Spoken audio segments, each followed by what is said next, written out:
Let's talk staycation planning.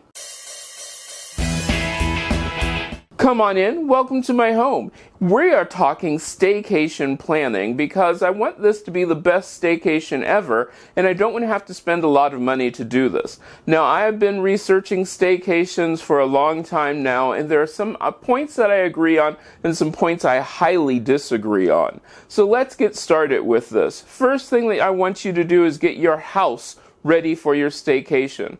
That means clean everything, do all the laundry, do all the dishes, everything in your house which needs to make it look as if you were going to be a guest in your own home. Yeah, if you want to get new sheets, go ahead, get new sheets.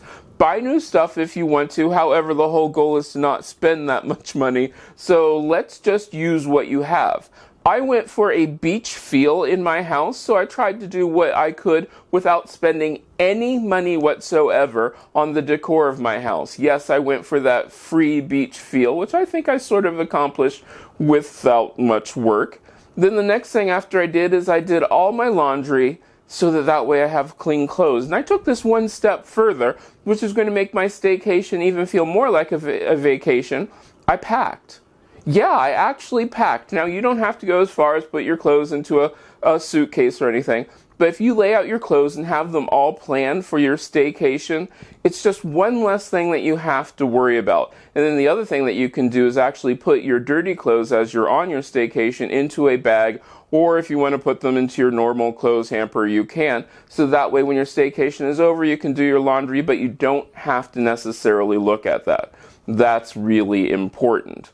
Now let's talk about the other little tips. I did things such as meal planning and meal prep.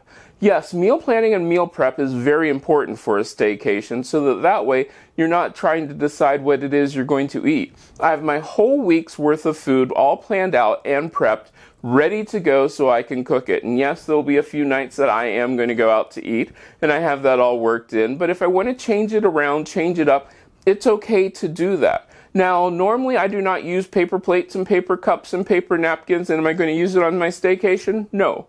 No, I'm not. I made sure that I did all the dishes that I had before I start my staycation, and then also I have no real problem with doing dishes while I'm gone, that sort of thing, so that way I will have a clean supply of dishes ready. It's that easy. It's that simple. Let's talk about a few other things for your staycation. I went to our local tourist area and we got all the information that I could find for local attractions in this area, because one of the best things about a staycation is actually doing a staycation where you go to places in your town that you normally wouldn't go to. Places that you hadn't thought of, places that you've gone through but had never stopped and actually looked around at. I'm going to be visiting the local college and actually going onto its campus.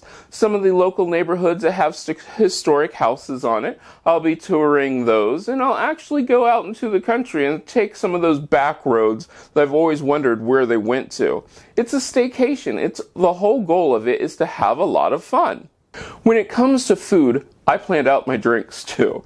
Yeah, I went through and I did a whole bunch of drink garnishes, which if you've followed this channel much, you know that I'm not really big on drink garnishes unless I'm out someplace else. So yeah, drink garnishes can be a lot of fun because that sort of ups the level of, hey, this is something, but I did them all ahead of time. So that way they're in my freezer right now. I have them in a plastic bag. I can pull them out, garnish my drink. I am all ready to go. And yes, I have all the drinks and everything that I'm possibly going to want for my staycation. Remember that meal planning thing? Yes, that's part of it. I made sure that my meals were all prepped, planned, including snacks. It's important to have snacks. Now, some of the activities that you can do on your staycation are really interesting. I've read a lot of things about you should go out to movies on your staycation versus binge watching, Netflix and that sort of thing. Well, guess what? You don't have to. But if you do stay home and you're going to binge watch or do a movie night, make it a big one. Go ahead and use those snacks, pop that big bowl of popcorn, have everything set up as if you were going to a movie theater. So that way it can be a whole lot more fun than just sitting there on your couch like you normally do. Really, really go for the whole movie theater atmosphere with everything. And that way it makes it into more of a staycation. Spend some time outdoors. You can actually read outside. Make sure that your porch looks wonderful for a staycation. It makes it a place that you want to actually be outside. And if you want to go camping in your backyard, set it up to go camping in your backyard. Am I going to go camping in my backyard? Probably not, because I'm not a big camper. No, sorry, just not me. But there are lots of things that you can do in your own house. The other thing, if you have multiple bedrooms, so you have a guest bedroom, you know what you could do? You could try sleeping in there. That does two things, actually.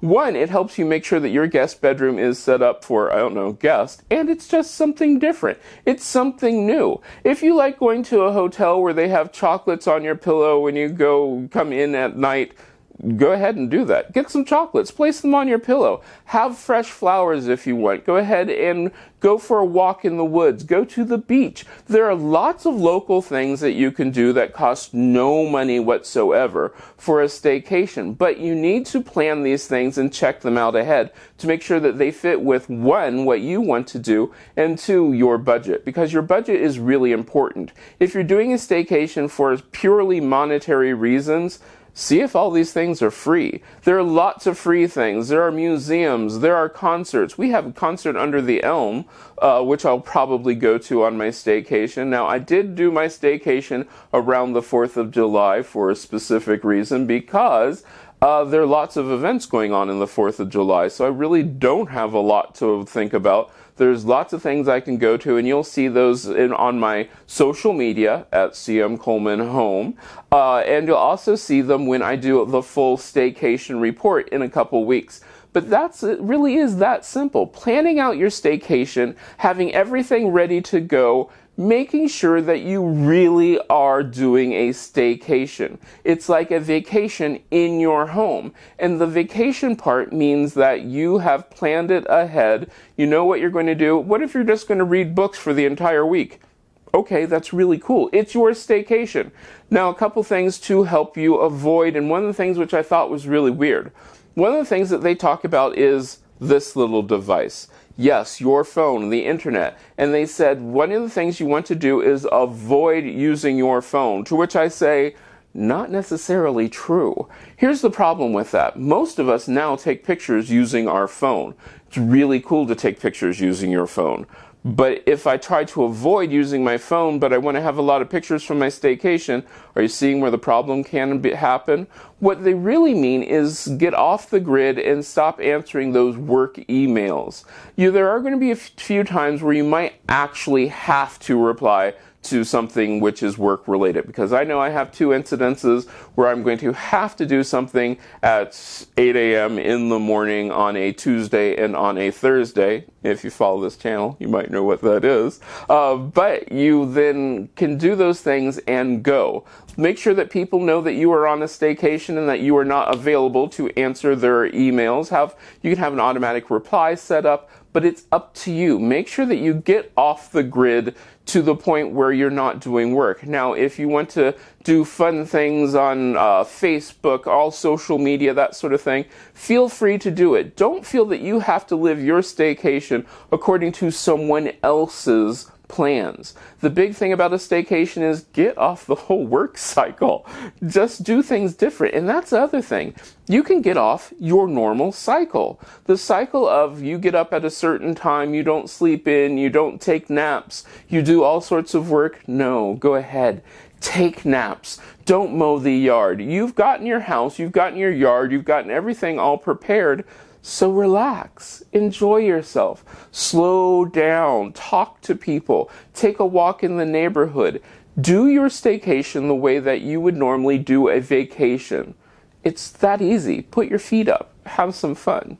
If you have comments, let me know down in the comment part. And like I said, don't forget to follow me on most social media at cmcolemanhome. If you like this video, give it a thumbs up. You can share it. Don't forget to subscribe and check out the other videos on this channel. I love making these videos for you, and I hope I get to see you again next time.